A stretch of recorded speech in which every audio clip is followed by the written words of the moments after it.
Shalom. Haleluya. Saat ini kita akan bahas masalah tentang ilmu meraga sukma atau ilmu pencabut roh dan bagaimana kita untuk menghancurkan ilmu itu. Saudara yang kasih dalam Tuhan, sering di dalam kasus-kasus tertentu kita melayani pelepasan berhadapan seseorang yang kerasukan bukan kerasukan setan, tetapi apa? Kerasukan roh manusia. Kok kerasukan roh manusia? Bagaimana Pak Daud? Misalnya, ini adalah dukunnya dan ini adalah Pak klien yang kita layani, dan sang dukun ini dengan meraga sukma, roh manusianya keluar dari tubuh, masuk ke klien yang kita layani, dan waktu kita tengking demi Yesus, ingat itu bukan roh setan, roh siapa ya? Roh manusia. Nah, bagaimana cara mengatasinya? Ini penting sekali. Bagaimana cara kita mengatasinya? Nanti akan saya beritahu dulu latar belakang tentang meraga sukma dan ciri-ciri khusus ilmu meraga sukma. Dan ilmu ini sudah nyusup ke gereja, tetapi tidak semua gereja. Nah, untuk membedakan ajaran sesat ini, kita harus tahu betul seluk-beluknya. Amin, saudara. Terlebih dulu kita buka Alkitab kita, supaya apa? Karena di akhir zaman ini banyak sekali nabi-nabi palsu. Betul, saudara? Kita buka di dalam kitab Yesaya pasal 47. Kitab Yesaya pasal 47.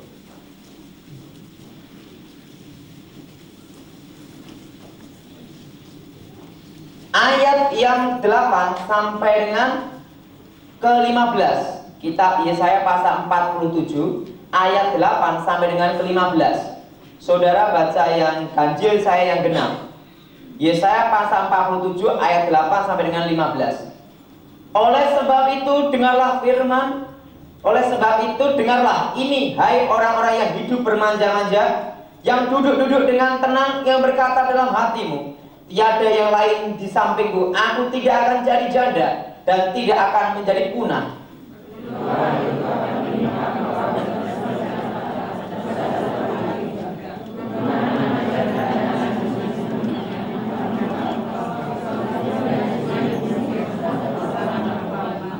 Dikatakan apa? Sekalipun banyak sihir dan apa saudara?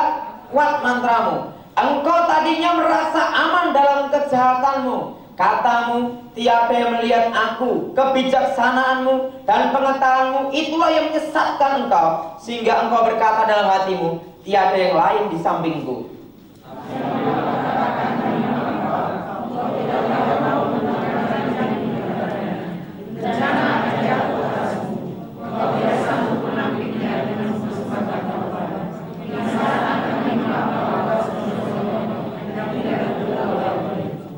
Bertahan sajalah dengan segala mantramu dan sihirmu yang banyak itu, yang telah kau repotkan dari sejak kecilmu. Mungkin engkau sanggup mendatangkan bantuan, mungkin engkau dapat menimbulkan ketakutan.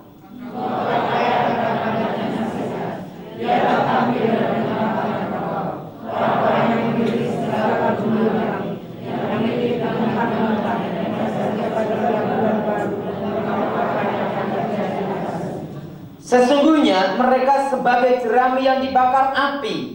Mereka tidak dapat melepaskan nyawanya dari kuasa nyala api. Api itu bukan bara api untuk memanaskan diri, bukan api untuk berdiam.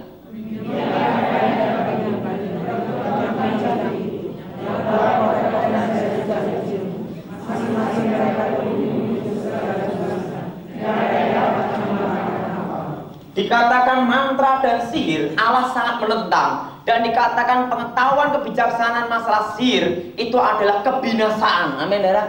Nah, saudara yang kasih dalam Tuhan, waktu saya belajar ilmu meraga sukma, yaitu disebut ilmu pencabut roh, saya belajar sejak usia 9 tahun, dilatih oleh seorang guru, yaitu kakek nenek saya sendiri, saudara. Kalau dulu sebelum saya bertobat, makannya kentang rebus. Setelah saya bertobat, makannya Kentucky. Jadi perubahan. Kalau belum bertobat namanya ayam rebus, ayam kampung. Setelah bertobat fried chicken. Habis makan saya tadi, daerah. Saya pikir-pikir, waduh, dulu itu tadi orang Kristen beda dengan orang kebatinan. Orang kebatinan makan apapun juga banyak dilarangannya, daerah. Tapi kita orang Kristen enak sekali. segala yang berkaki 4 boleh kamu makan kecuali kaki meja.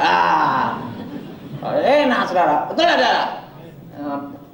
Jadi paling enak ada orang Kristen saudara. Nah saudara, di dalam pemahaman kebatinan maupun dalam pemahaman tenaga dalam, di dalam Raga Sukma diajar demikian. Manusia terdiri tubuh, jiwa, dan roh. Alam bawah sadar itu ada tingkat dasar. Logika adalah tingkat menengah. Dan roh adalah tingkat tinggi. Pada waktu ini keseimbangan terjadi, bagaimana seseorang mengalami meditasi ya.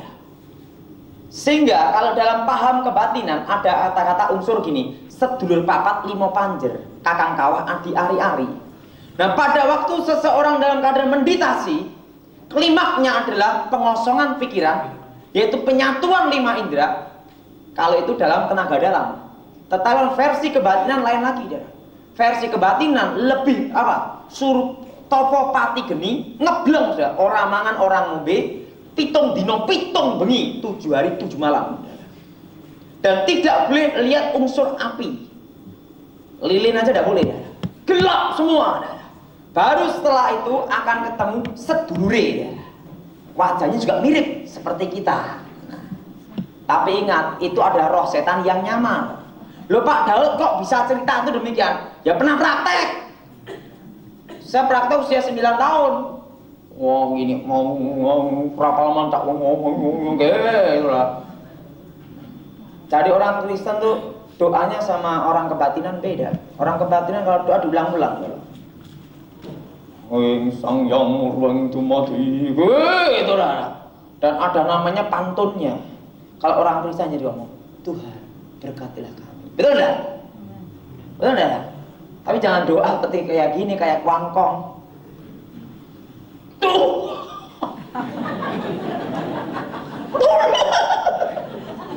Ini namanya doa kayak kuangkong, kepiting rebus. Tapi juga jangan doa kayak pantun. Gini deh, Yesus, aku mencintaimu. Kalau jadi Tuhan saya ngomong dari dulu memang sudah. Nah, saudara, daripada waktu itu saya diajar penyatuan dulu. Dan harus harmonis dengan alam. Harmonis, arti harmonis ini menyatu dengan alam dan menyatu dengan bumi. Kakang kawah di hari-hari. Nah, dalam keadaan penyatuan itu saudara, dalam klimaknya itu sampai mati rasa ya. Digigit nyamuk sini pun tidak terasa. Dulu sebelum saya bertobat, walaupun ada kecoak masuk ke telinga sini, tidak terasa. Dan kecoak pun atau binatang yang dekat dengan sini akan kepanasan, saudara. Karena dalam pada itu seorang meditasi, seluruh tubuhnya akan ada namanya inti api. Saudara. Kalau di dalam kebatinan itu ada suatu kekuatan namanya kekuatan aura. Melingkupi gini, saudara.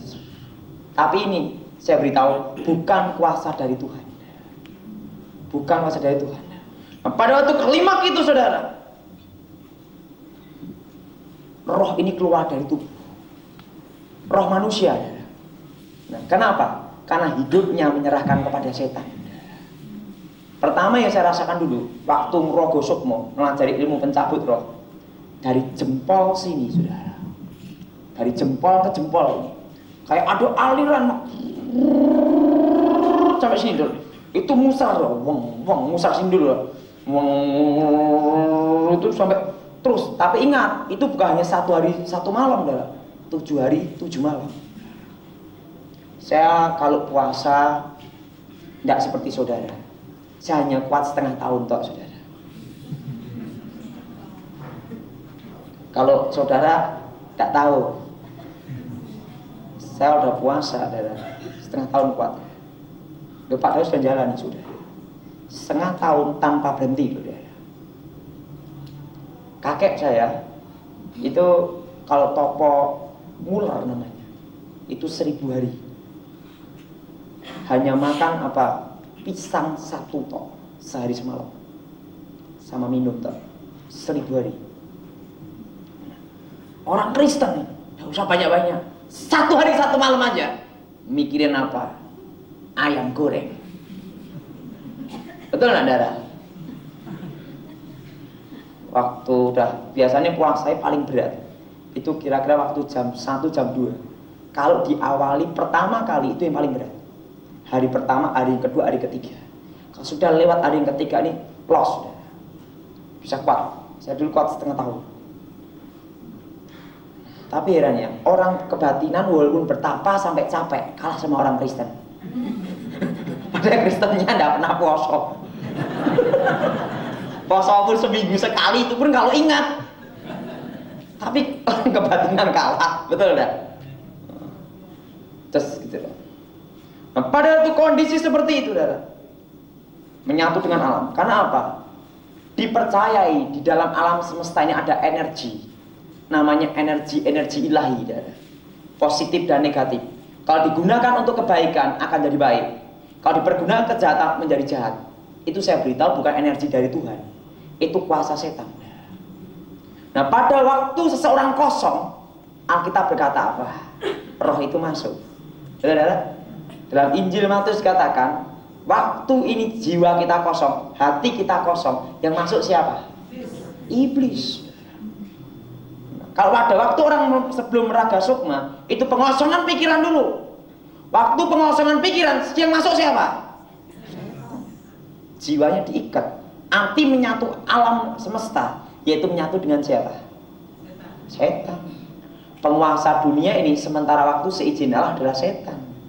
Tapi ingat, masih ada di bawah kendali Tuhan. Dan setan ada di bawah kaki kita. Amin. Nah, pada waktu saya meditasi itu, rohnya keluar dari tubuh. Set. Lihat wajahnya sendiri. Jadi tubuh ini kalau orang rogo sukmo, betul-betul rogo sukmo ya, nafas ini berhenti.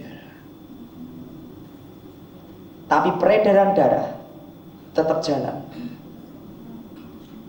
Tapi nafas berhenti.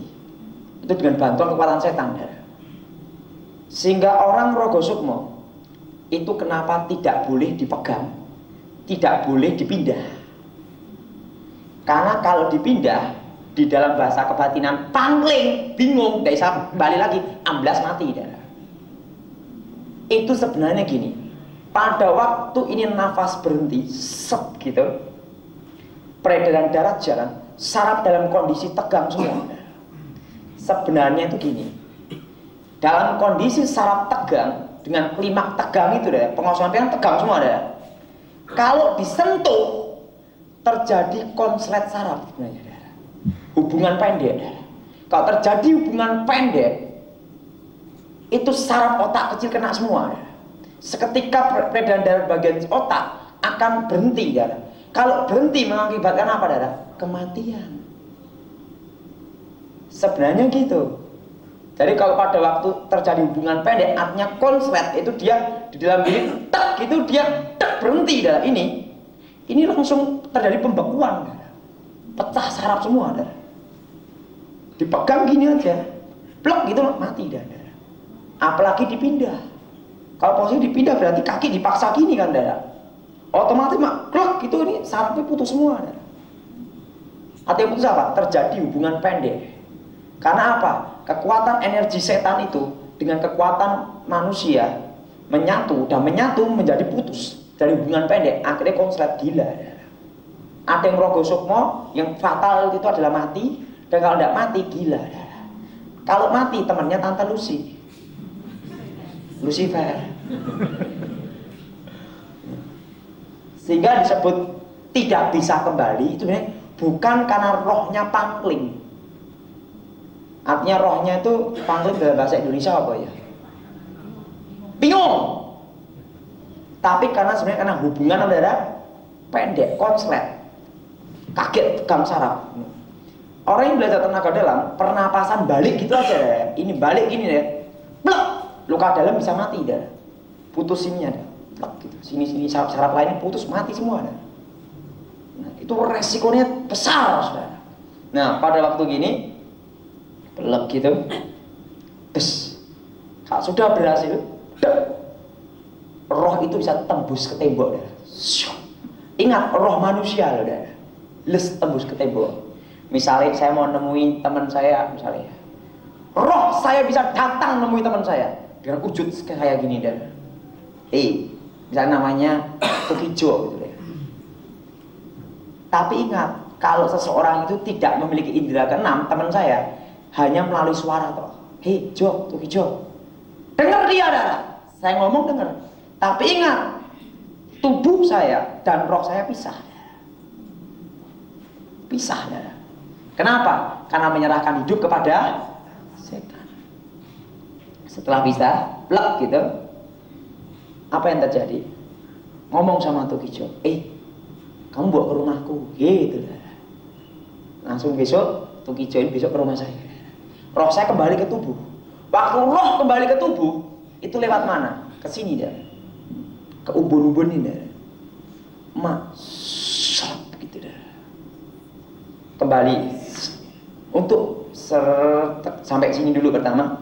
Sini muyar dulu, berhenti sebentar, sampai kaki. Langsung ini lagi. Nah, itu yang disebut ilmu Ngerogo Sukmo. Dan ada dua jenis, ada yang pakai mantra, ada yang tidak. Tapi sama-sama kekuatan setan. Sudah ada gambaran, sudah ada gambaran. Jadi namanya keseimbangan antara alam bawah sadar, logika, dan roh manusia. Pak, apakah dengan ilmu Ngerogo Sukmo itu pencabut roh bisa ngerjain orang? Bisa. Kok Pak Tony kok bisa tahu? Bisa tahu praktek. Ya tapi ingat sesuai order. Jangan tetap dosa. Nah, kalau saya dulu hanya buat bangkrut aja. Jadi bukan roh manusianya keluar dari tubuh. Memang dukunnya roh manusianya keluar dari tubuh. Tapi untuk ngambil orang yang dituju itu tidak segampang itu. Karena ada hukum mendarat Tetapi kalau orang yang masih Ngerogo Sukmonya ilmu tingkat rendahan, yang diambil dikira roh manusianya. Dikira padahal itu hanya alam pikirannya. Nah, kalau ini diambil roh manusianya, mati. Kenapa? Untuk kembalikan ini tidak bisa, bablas.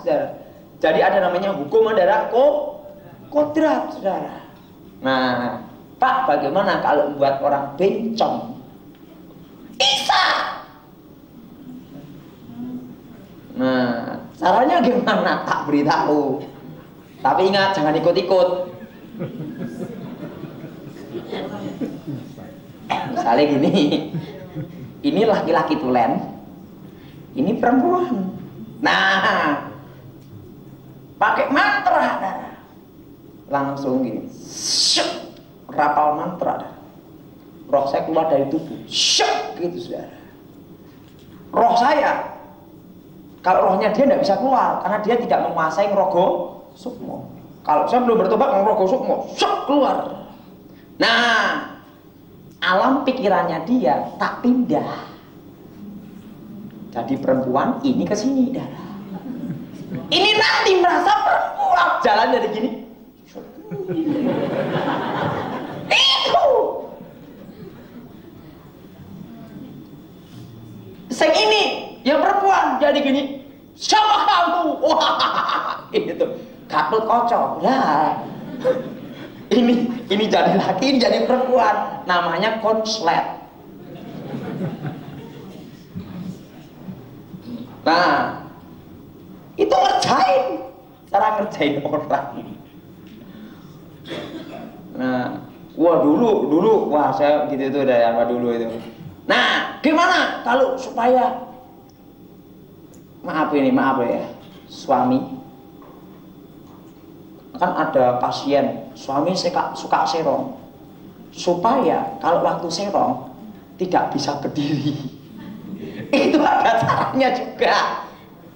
Itu dulu aku diajarin akal sama nenekku. Saya ngajarin nenekku, enggak apa-apa udah mati dia. Enggak tahu. Diajari. Gini. Jadi hanya dia bisa berhubungan suami istri dengan istrinya saja. Kalau dengan perempuan lain tidak akan bisa berdiri. Bagaimana? Alam pikirannya dia tak ambil, diikatkan alam pikiran istrinya. Dan pikiran ini berkesinambungan dengan saraf bagian kemaluan kan. Nah, jadi waktu berhubungan dengan orang lain tidak bisa berdiri. Nenek saya tukang ngerjain orang gitu. Dulu gitu. Nah, itu jadi dibuat seperti itu. Saya pernah melayani. Nanti tak beritahu cara untuk melepasinya, saudara. Orang homoseks, orang lesbi, itu dikerjain orang gitu, saudara. Bisa terjadi dikerjain orang. Bisa jadi karena kutukan dari ini kakek neneknya ada. Nah, dipindahin. Kalau tidak dipindahin, diikat sehingga dia merasa dirinya perempuan, padahal laki. Nah, ada seorang, tidak saya sebutkan namanya, inisial Y, namanya memang depannya Y. Sekarang jadi pendeta. Sebelum dia bertobat, dia itu bersama ini siapa nih? Dukun, seorang dukun. Nah, dukunnya dukun edan, homoseks, suka, jadi bisa melakukan hubungan seks dengan laki-laki, tapi juga bisa melakukan hubungan seks dengan perempuan. Apa namanya itu? Bisek gitu ya. Nah, Yadi ini laki-laki normal, yaitu dikerjain pakai merogosokmo itu, diikat. Alam pikirannya diganti jadi alam pikiran perempuan. Tapi ingat, jiwanya tetap di situ. Hanya ini saudara. Alam pikirannya itu saudara, diikat plek gitu. Namanya Y itu saudara, gini saudara. Kalau ngomong gini. Waktu saya temuin, gitu lah. Laki lah. Wah, kaget saudara. Lah saya habis khotbah diginiin lah. Nah, saya gini juga. Wah, kalau perempuan cantik sih tidak apa-apa. Oh, ini kayak gitu Wah, saya bingung juga. Nah, tapi kan saya tahu ini ditukar. Jadi alam pikirannya ditukar. Bisa tidak alam pikiran ditukar? Bisa. Misalnya apa? Kayak mimpi itu loh saudara. Jadi dia tuh hidup di alam mimpinya dia. Bahwa dia merasa dirinya itu siapa saudara? Perempuan. Sempat naksir aku juga. Wah, ini paling parah saudara. Waktu itu saya doa. Namanya Y itu saudara. Waktu saya doa, dalam Yesus. Rebah. Saya ngomong sama Tuhan, kembalikan jiwanya. Alam pikiran kau kembalikan Tuhan, dalam Yesus. Normal sekarang, saudara. Dari pendeta, wah, pendetanya gagah, saudara. Ngomong gini, wah, mari kita berdoa, gitu. Dulu. Wah, kenapa? Itu alam pikirannya ditukar.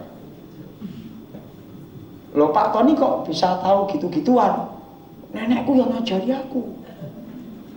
Saya tuh punya guru yang rodok aneh, rodok edan. Kalau kakek saya ngomong, Tony, kamu harus berbuat baik. Tapi kan kalau siang diajar kakek, kadang malam juga. Waktu diajar nenek saya malam ngomong gini, Tony, santet orang sampai mati. Untung aku nggak gila itu Rara. Jadi saya diajar 4 guru, itu aneh-aneh. Siji ngomong suruh mateni, siji ngomong nggak boleh bunuh. Lah repot Rara. Saya ngomong gini, kalau kamu mencuri Tony, itu ada seninya, gitu Rara. Itu nenek saya. Tapi kakek saya ngomong, jangan mencuri, itu dosa. Rara. Jadi saya ini diajar dengan ke-4 guru yang beda. Tapi selama saya punya ilmu, saya tidak pernah berbuat jahat. Tidak pernah bunuh orang, tidak pernah misalnya mencelakai orang, memeret orang pakai perempuan, untuk saya tidak pernah. Kenapa? Dikasih pantangan ilmu, tidak boleh nikah. Inti perempuan tidak boleh, jatuh cinta tidak boleh. Ini yang paling repot. Saya sama perempuan tidak, wah dulu takut ya. Sama perempuan paling gemeter ya. Oke, itu lah. Karena kalau ada perempuan kayak dia begini, wah hilang semua. Rohnya tetap ada dalam tubuh saya, tapi kekuatannya luntur. Karena apa? Untuk menguasai ilmu pencabut roh, itu harus menghilangkan nafsu. Sehingga kalau orang yang melajari ilmu Rogo Sukmo sampai tingkat muksa, itu akan mengalami apa ya? Nafsu akan hilang dan terjadi namanya itu kayak impoten, saudara. Tapi saya belum sampai ngalami itu. Saya masih normal. Bukannya promosi. Karena apa? Karena pada waktu itu terjadi apa? Saraf ini, saudara. Nafsu akan betul hilang, saudara. Sehingga sampai saya bisa bertahan pelayanan itu karena saya sejak kecil. Pertama ya, saya diajar, saudara, untuk mengendalikan nafsu, saudara. Wah, dulu cara mengendalikan nafsu itu paling susah, saudara. Mengendalikan rasa takut, mengendalikan apa itu susah, saudara. Itu saya belajar itu apa? Setahun saya bertapa, saudara. Diajar dalam pertapaan kakek nenek saya. Siang sekolah, pagi sampai siang sekolah, siang sampai malam rapal mantra untuk mengendalikan ini semua, nafsu, urusan keinginan, hilang harusan. Kalau sampai nafsu itu ada dan keinginan ada, kekuatan tidak bisa sempurna. Kekuatan setan. Kenapa? Setan pun juga ingin supaya kelihatannya baik. Wow, kalau ilmu tingkat tinggi tidak pernah bunuh orang, gitu kan? Pada itu menyesatkan. Nah, pada itu saudara, waktu diajar itu saya Rogo Sukmo, roh saya pindah.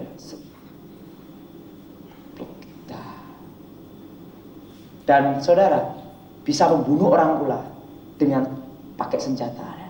Misalnya tubuh saya, roh saya keluar dari tubuh, keluar.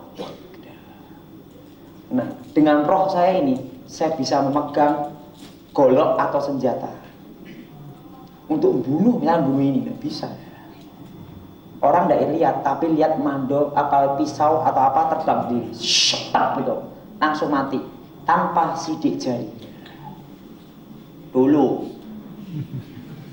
Nah, saya tidak pernah bunuh orang. Nah, ilmu ini tak gunakan untuk adu ayam. Jadi gini, jadi saya tarung, ayam tak tarung gitu. Ayam pertama gebuk kabur. Kan ayam saya kan beli hanya 10 ribuan. Mesti ayamnya kan kalahan dah. Mesti kalah. Sekali kabur. Itu kan 3 kali baru dinyatakan kalah kan, saudara. Waktu sekali lari 1000 jadi 5000. 2 kali ayam saya kabur lagi 1000 jadi 10.000. Waktu 1000 jadi 10.000. Waktu pas 3 langsung saya gini, tek gitu. Roh saya keluar dari tubuh, gitu. Orang yang di kalangan itu lihat mata saya gini tuh. Tapi ini tidak boleh ada yang nyentuh. Tak rapal mantra dulu, ngelilingi ini, Jadi orang nyentuh saya tidak bisa. Ada batas mantra itu, saudara. Jadi saya gini tuh. Tapi sebenarnya roh saya sudah keluar dan tidak bernafas, saudara. Masuk ke ayam, jebrek. Wah, cuan. Setelah itu roh saya masuk dalam tubuh, masuk, plek, gitu lagi. Kenal? Menang, gitu, saudara. Menang, wah ayamnya belinya 10.000, dibeli 40.000, saudara. Dibeli 40.000, ayam menangan, tahan pukul, gitu, saudara. Setelah tahan pukul, dibeli 40.000, dibeli orang lagi 2 juta, saudara.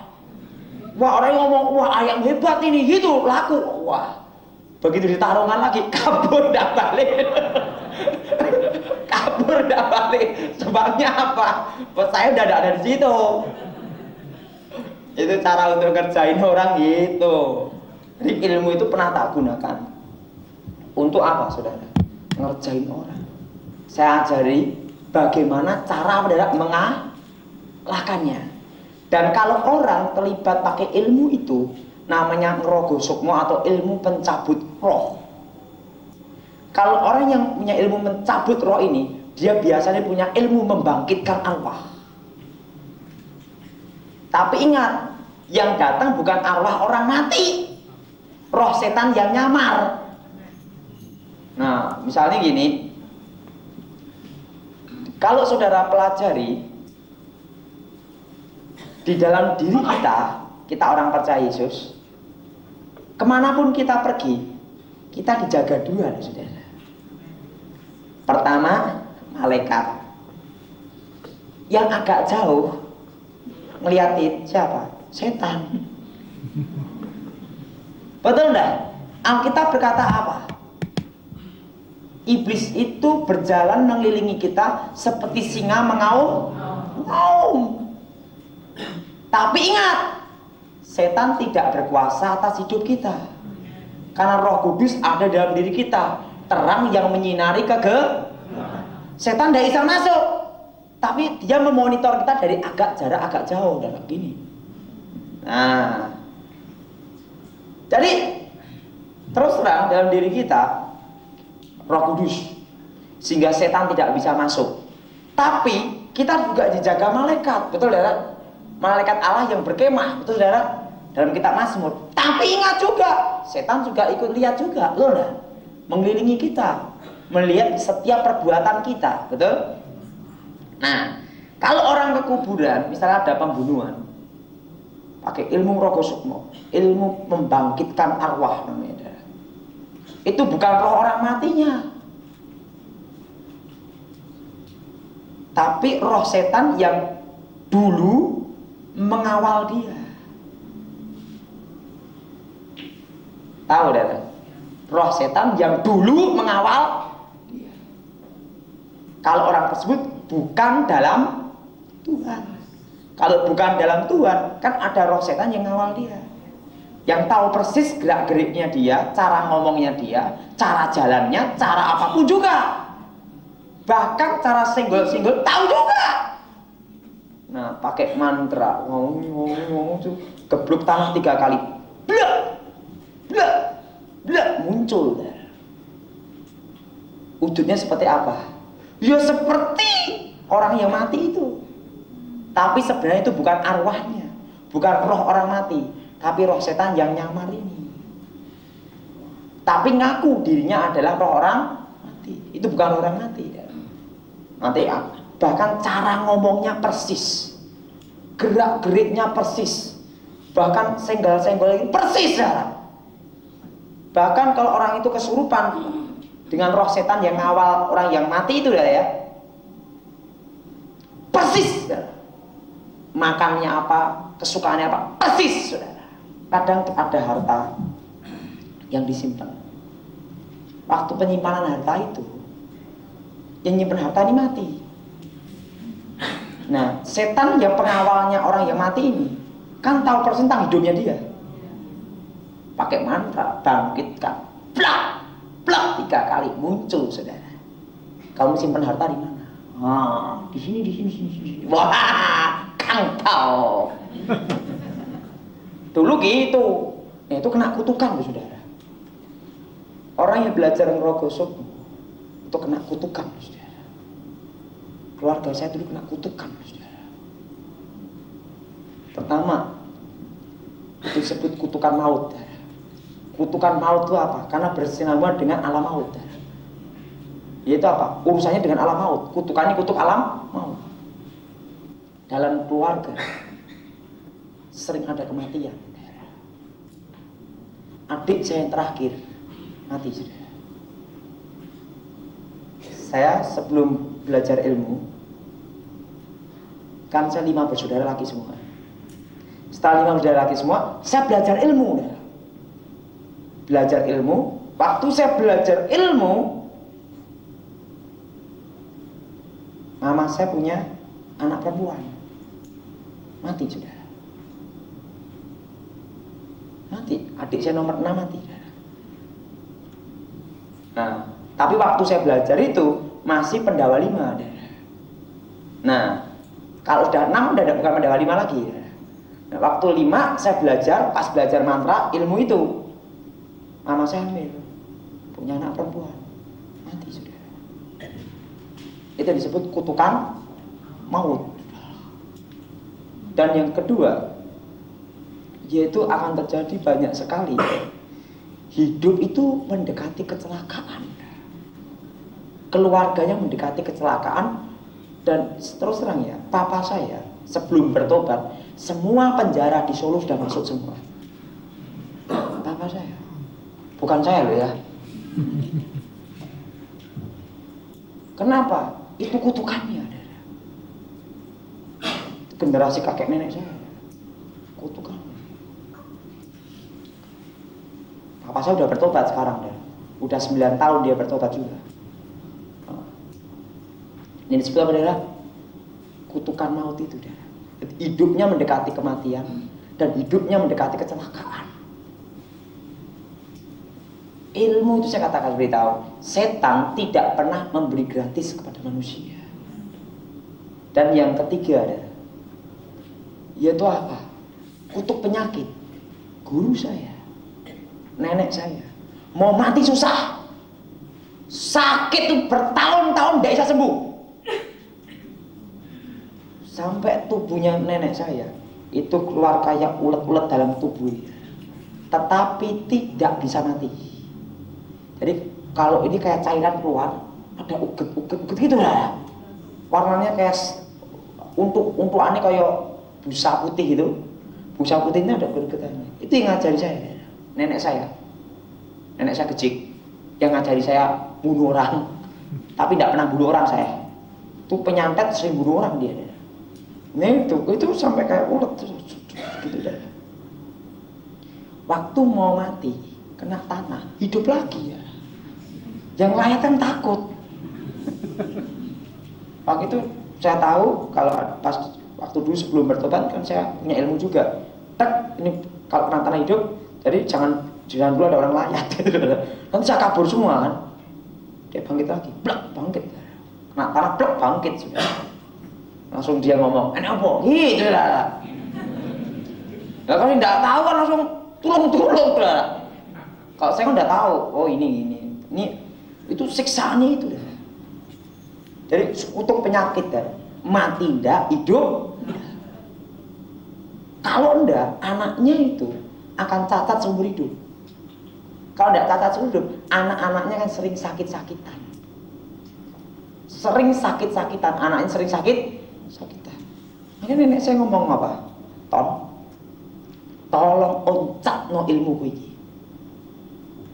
Tolong lepas no ilmu ku iki. Raga ku wis ora kuat.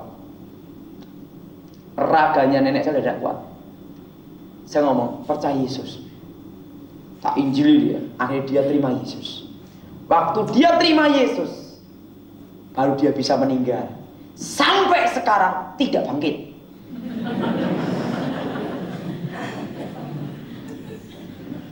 Kuburan nenek saya keempat itu 4 makam. Itu guru-guru saya ada di situ. Sampai sekarang dikeramatkan sudah. Orang banyak nyembah di situ. Kecik kan sebelum meninggal dia percaya Yesus. Rencana mau tak buat tanda salib di situ. Di kuburannya so gede itu. Supaya orang waktu bertapa bingung. Kok ini salib? Rencana baru tak pikir-pikir.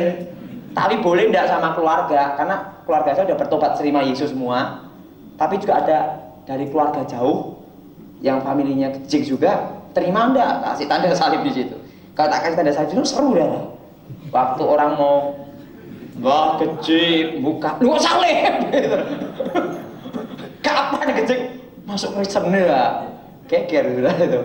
Nah, baru rencana. Dan pada waktu itu pedang Soponyono itu, pusakaan itu sampai sekarang saya tahu ada di situ juga. Nah, pusaka kakek tapi. Nah, saudara, bagaimana? Jadi kutukan itu, namanya kutuk saudara, maut. Ada korban. Dan orang yang belajar ilmu itu paling goblok. Kalau berhasil terjun bebas masuk neraka tanpa bayar tol. Kalau tidak berhasil, gila dulu baru masuk neraka.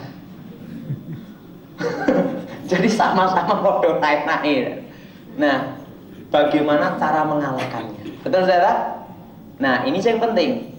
Nah, dan bagaimana Pak kalau keturunan saya, kakek nenek saya itu ada yang terlibat itu? Saudara, kalau kakek neneknya terlibat itu kutukan sampai 7 keturunan.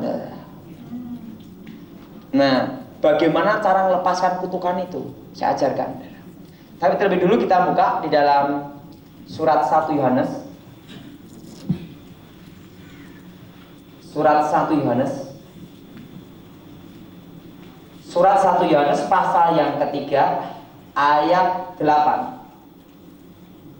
Surat 1 Yohanes pasal yang ketiga ayat yang berapa saudara? 8. Barang siapa yang tetap berbuat dosa berasal dari iblis. Sebab iblis berbuat dosa dari mulanya. Untuk inilah anak Allah menyatakan dirinya, yaitu supaya ia membinasakan perbuatan-perbuatan iblis. Inilah kenapa anak Allah menyatakan dirinya, untuk memusnahkan, menghancurkan segala pekerjaan adalah iblis, mengalahkan iblis. Nah, saudara, kalau kita pelajari tentang rogo sukmo tadi, orang tersebut kena kutukan 7 keturunan. Pak, bagaimana kalau kami menghadapi kasus seperti itu? Kalau kita diperintahkan untuk mengusir setan dalam nama Yesus, betul? Nah, kalau yang masuk ke situ roh manusia, piye? Ini kasus besar loh nih saudara, betul saudara? Ngerti maksud saudara? Saudara pernah menghadapi? Hah? Bingung enggak? Loh, kok bisa ngomong gini? Gitu saudara. Ditengin demi Yesus, aku nama dukun ini. Bingung enggak? Yang dihadapi bukan roh setannya, roh manusia dukun yang pindah sak gitu saudara. Tapi ingat, hikmah Tuhan, dia keluar dari tubuh itu ada ada hubungan di dalam nama Tuhan Yesus. Segala hubungan dengan setan, segala kuasa setan, segala kuasa iblis, kami putuskan hubungan dengan dukun ini. Wah, itu dah. Dalam nama Yesus, keluar, hancur kuasamu. Untuk inilah anak Allah menyatakan dirinya, menghancurkan segala pekerjaan. Otomatis roh ini keluar tidak saudara dari tubuhnya, karena tidak ada yang menjadi pengantara lagi. Balik dan slep. Karena baliknya itu karena desaan cepat, itu kembali ke tubuh dukun. Lep, itu bisa mengakibatkan luka dalam yang sangat parah. Bisa dari stroke, suhu tubuh ini stroke semua kalau tidak mati. Ketiga, gila. Kalau orang tersebut bisa pindah ke situ, berarti ilmunya sudah hampir seperti saya sebelum bertobat. Nah, jadi caranya mudah tidak, saudara? Mudah apa susah?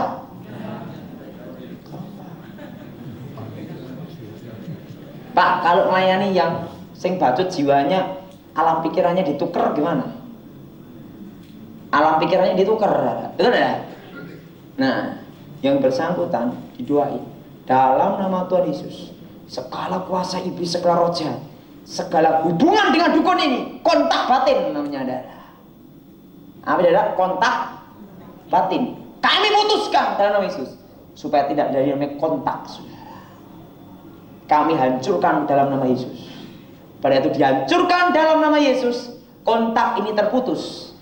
Yang bersangkutan baru kita bimbing secara kejiwaan, mengembalikan kalau dia laki-laki, citra dirinya sebagai laki-laki. Tapi tanpa didasari dengan ini, pemutusan kontak batin ini percuma. Kok tanpa kuasa Yesus tidak bisa. Kenapa? Alam pikirannya sudah diikat, ditukar. Ngerti saudara? Harus diputuskan kontak batin dalam nama Tuhan Yesus. Nah, Kontak batin dihancurkan dalam nama Yesus. Dan apa yang terjadi, saudara? Baru kita bimbing firman. Baru setelah itu dia kembali ke citra dirinya. Untuk mengembalikan jiwanya ini kira-kira setahun. Saya bimbing orang yang namanya Y itu setahun. Setahun itu saya bimbing. Karena apa? Jiwanya udah terlanjur ditukar dengan alam pikirannya dicekoi itu, kan harus mengembalikan jiwanya, betul tidak? Bukannya jiwanya ini pindah ke sini, bukan, tidak? Tapi alam pikirannya dibuat kayak alam mimpi, tidak? Sehingga dia merasakan seperti perempuan. Nah, harus dilepaskan. Dan Yesus begitu kontak batin ini putus, baru itu dibimbing firman Tuhan, kan sudah dia kembali ke citra dirinya, jiwanya, tidak? Dibimbing firman. Biasanya kalau keturunannya, kakek neneknya terlibat ilmu ini, banyak anak-anaknya ada kelainan seks, bencong, homoseks, maniak seks, dan lainnya. Sebabnya apa? Hukum karma. Itu kutukan. Tapi kalau kita percaya Yesus, hukum karma tidak berlaku. Kenapa saya bisa ngomong demikian? Karena saya tahu persis, saudara. Barang siapa yang nanam padi, dia akan menuai padinya. Betul? Itu hukum karma. Betul, saudara? Tapi kalau kita dalam Tuhan, hukum karma tidak berlaku. Karena Yesus mati di kayu salib, menanggung kutuk, menanggung dosa. Urusan kita dengan kutuk selesai dalam nama Tuhan. Nah, Pak, bagaimana pelepasannya? Kalau dari kami tahu, Pak, kakek nenek saya pernah menerapkan ilmu itu. Betul, saudara? Dan kalau seorang punya ilmu Rogo Sukmo, kebanyakan dia punya ilmu pamengkang jagat sama saipi angin. Kalau saipi angin, seluruh tubuhnya ada di situ. Itu guru saya dulu. Dulu sebelum saya bertobat, langsung di situ. Duduk gitu. Bukan rohnya, satu buih bingung orang kok saya sampai sini gitu. Nah, tapi kutukannya diterima. Dan kemanapun dia pergi, akan terjadi namanya radiasi kuasa jahat. Bagaimana? Lingkungan di sekitar, misalnya dia tinggal di kampung itu ya, di kampung itu terjadi banyak keributan. Karena apa? Ilmunya akan mempengaruhi radiasi satu kampung itu juga. Nah, itulah pentingnya doa peperangan. Jadi misalnya orang yang punya ilmu itu tinggal di situ ya, di situ pasti banyak kejahatan. Tetapi orang tersebut seakan-akan berbuat baik, nolong orang, ngasih duit orang, gitu udah. Yang kelihatannya sih ya seperti munafik, ya muka Nabi pikiran kotor. Muka Nabi pikirannya kotor. Kelihatannya baik, amal gitu. Tapi mereka tidak tahu radiasi ilmu itu akibatnya sampai seperti itu. Dan itu pun anak, kalau punya anak kandung, berapa generasinya akan kena 7 kutukan titisan. Kemarin sudah saya jelaskan, rohnya akan menitis. Roh setan, bukan roh orang mati. Sejak kandungan memiliki kekuatan magic. Itu sudah. Jadi saya beritahu, setan tidak pernah memberi gratis kepada manusia. Ya saudara percaya Yesus saja, jangan neko-neko. Nah, untuk melepaskan kutukan ini, dan itu kutukannya bisa gini.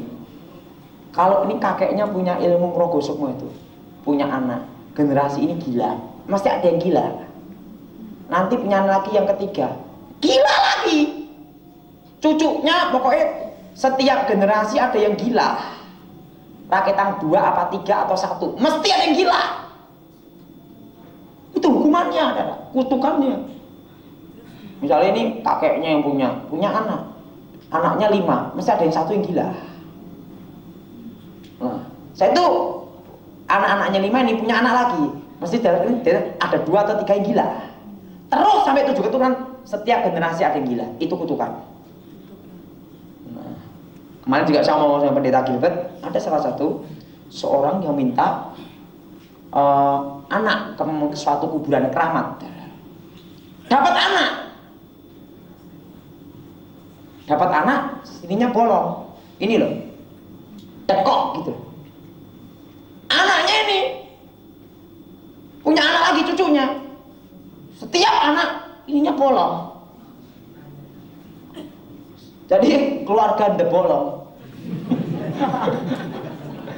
Ini saya ngomong sama Gilbert, Pak Pendeta Gilbert, dilayani Pendeta Gilbert orangnya. Nah, punya buyut lagi the bolong.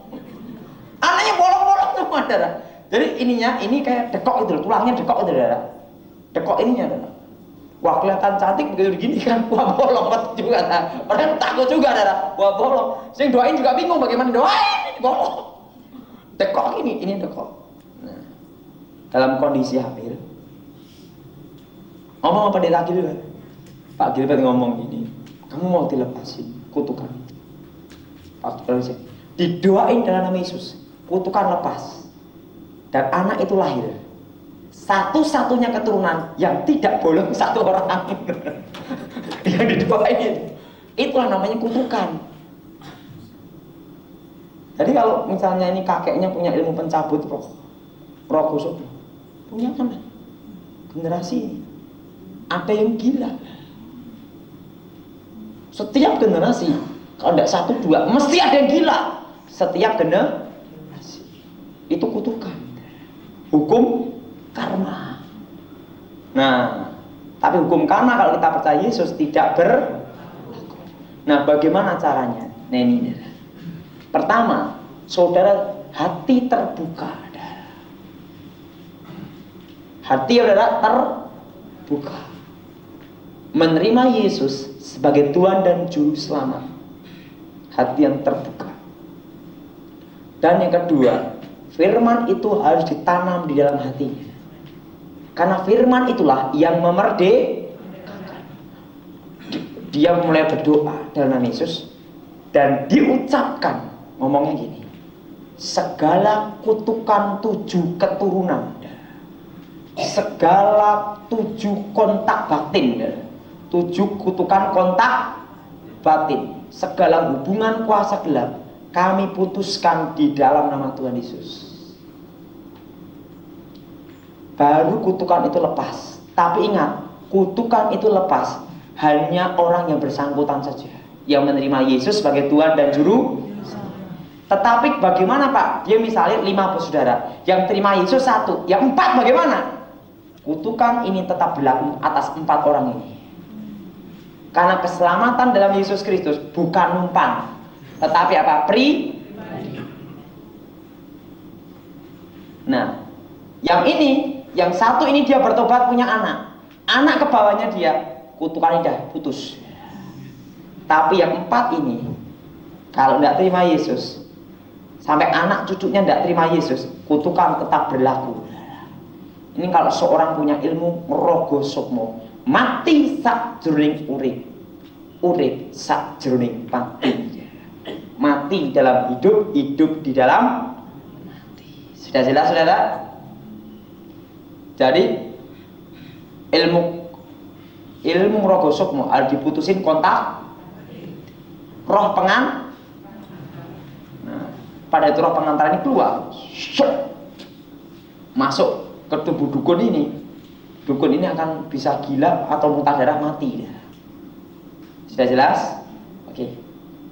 Bapa di surga, dikuduskan namamu, datang kerajaan, damai sejahtera kasihlah Bapa, Putra, Roh Kudus menyertai kami.